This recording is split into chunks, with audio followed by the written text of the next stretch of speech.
Bonjour à tous, à toutes. Bienvenue dans cette, je crois, c'est quatrième vidéo sur quelques extraits de mon nouveau livre, Aller simple pour Bali. Et aujourd'hui, j'ai choisi un extrait où je parle de cette attente frénétique de réponses dans nos vies. Donc ces moments où finalement on est tendu vers obtenir une réponse parce qu'on est dans une impasse, parce qu'on est dans une confusion, parce qu'on est dans une difficulté où qu'on traverse qu'on est face à un obstacle. Donc dans ces situations-là, où au lieu de s'en remettre, au lieu de faire confiance, au lieu d'avoir la foi, euh, au lieu d'être tranquille et laisser venir justement le chemin qui va s'inviter pour nous, eh bien on est dans une sorte de frénésie, de volonté de savoir, de s'accrocher à ce que ça se passe maintenant tout de suite, etc. Je suis sûre que vous avez déjà vécu ces moments-là. Et je vais vous lire un petit passage et puis on verra ce qui vient juste après. Donc c'est un extrait, on va dire, au tout début du livre où, à ce moment-là, j'ai déjà pris ma décision de partir et je suis dans une sorte de sas, on va dire, euh, où là, je suis vraiment, mais totalement open. C'est-à-dire, je m'accroche à rien, je laisse les choses venir.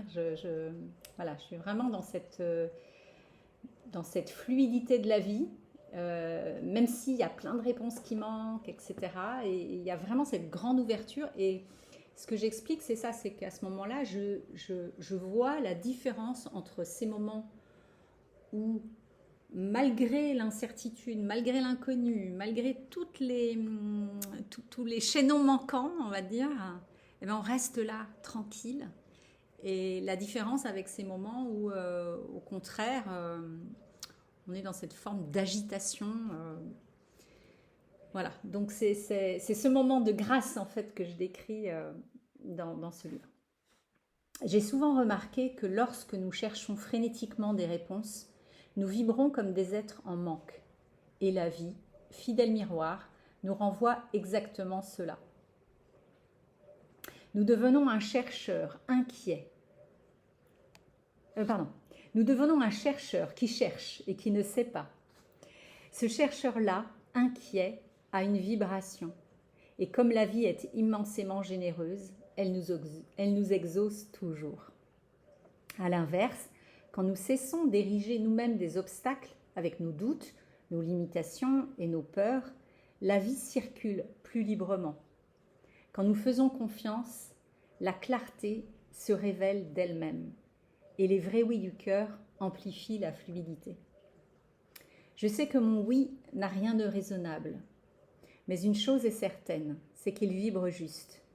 Je ne sais pas ce qui m'attend derrière la porte, mais je choisis de donner place à la foi plutôt qu'à l'impatience. Dans ce grand oui, je ne cherche pas à supplier ou à précipiter les choses. J'accepte de ne pas savoir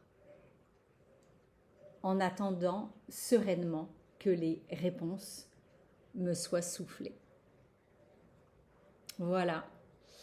Et bon, j'ai vraiment rien d'autre à ajouter par rapport à ce passage parce que pour avoir vécu les deux, on va dire, types de situations, euh, eh bien, il y en a une dans laquelle on est immensément tendu et souvent les choses ne s'ouvrent pas, malheureusement.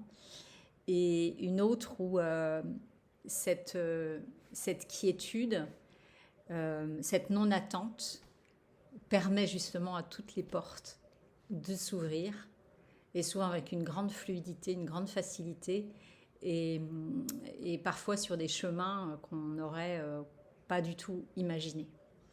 Donc c'est vraiment ce message-là que j'avais envie de faire passer parce que je sais que Ces périodes sont troublées pour beaucoup et on est face souvent à des grands changements, des choses qu'on n'avait jamais vécues, des bouleversements, etc.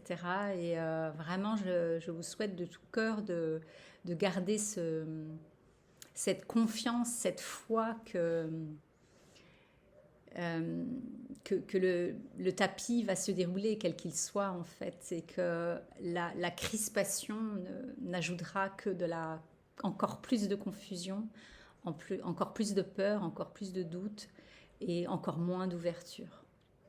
Voilà, donc je vous souhaite d'être dans ce dépôt, on va dire, tranquille, qui n'attend rien et qui sait que tout est possible.